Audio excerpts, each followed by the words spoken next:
Do you look back at the last 10 or 20 years of your career, wondering how you got to a point where you're successful from the outside, but inside you're feeling stuck and unfulfilled?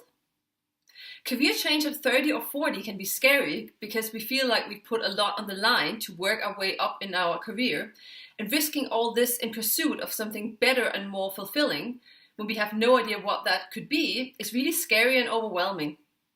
As one client of mine put it, why can't I just be happy like my partner and enjoy the success? If this is what you feel like, you've come to the right place. Pursuing a successful career change at 30 or 40 is absolutely possible, plus you have some advantages that someone in their 20s does not.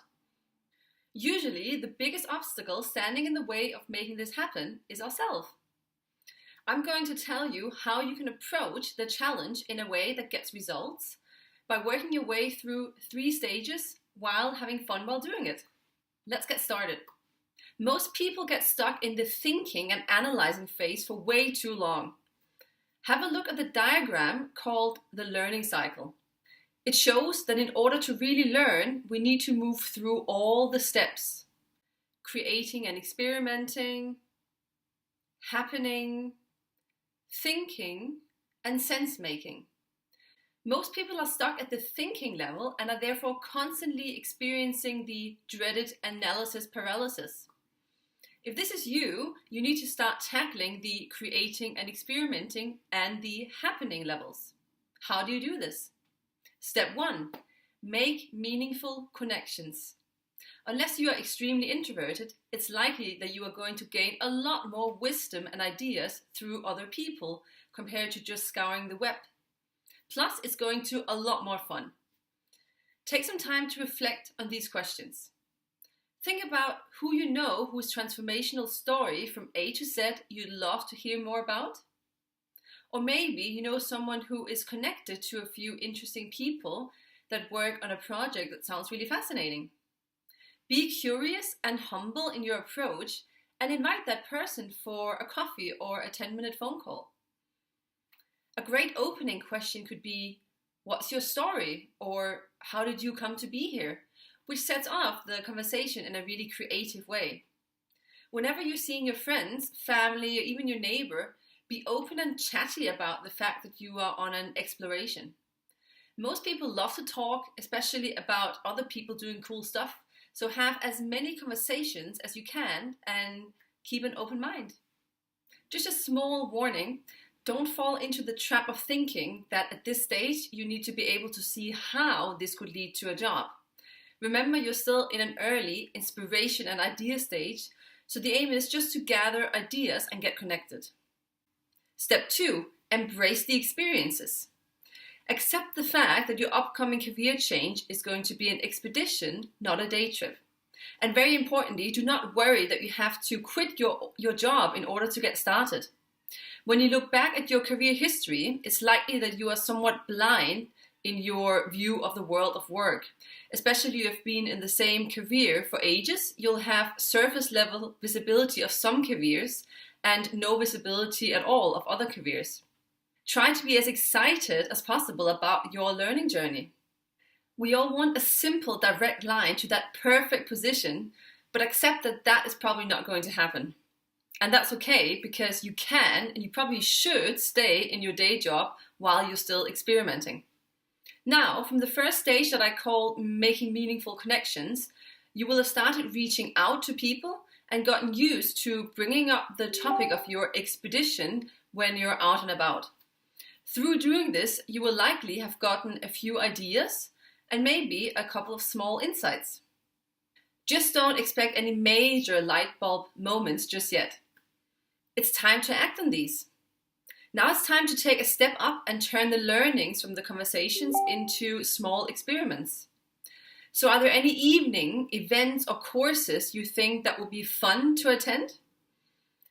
Did anyone connect you with someone who is now able to connect you with someone else? Did anyone recommend a book that you should read? You get the drift. Follow where all these clues are leading you and remember to have fun while doing it. In fact, you should only follow clues that intrigue you on some level. Don't feel forced to accept introductions that somehow don't feel right. Step 3, connecting the clues with your skills. From my experience working with clients, the time in stage 2 takes anything from a couple of months to maybe 6 months. You shouldn't really rush this phase, and don't worry about any of your learnings being wasted. A lot of the clues you follow will end up feeling like dead ends, but that's part of the process. Because the point is not just to learn more about what you find interesting, it's equally to be able to cross things off the list that would have otherwise played at the back of your mind and maybe nagged you in the future. You know you're ready for stage 3 when you start having small insights as to how a newly discovered interest could potentially transform into a new career. You should now start to connect the dots as to how a new exciting field or profession can build upon some of the skills you're bringing with you from your previous career. At this point, you will have learned enough about yourself and your likes, your dislikes, your strengths, and so on, to be open and even draw opportunities towards you that would have otherwise gone straight past your nose in the past. But to get to this stage, you have to go through the earlier stages first. I love this saying by Seth Godin, which says, "Ideas occur when dissimilar universes collide."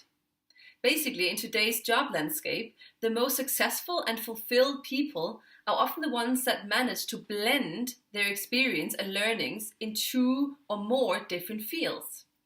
So when you have 10 to 20 years work and life experience, it means you're in a much stronger position to position yourself to be uniquely straddling 2 of these universes compared to a younger person. But in order to gain the insight that allows you to find out where this collision happens for you, you have to seek out active learnings. I hope I've given you some confidence that you can absolutely achieve a successful career change in your 30s or 40s. To sum up, focus on making new connections to inspirational people and follow interesting clues without, at first, thinking about how they can translate into a new career. Also very important is to embrace the learning experience. Be excited about it, accept that it is going to take time and that there will be several dead ends. Only when you've done all that, be ready to connect the dots of newfound interests with your previous skills and what you've always liked and been good at.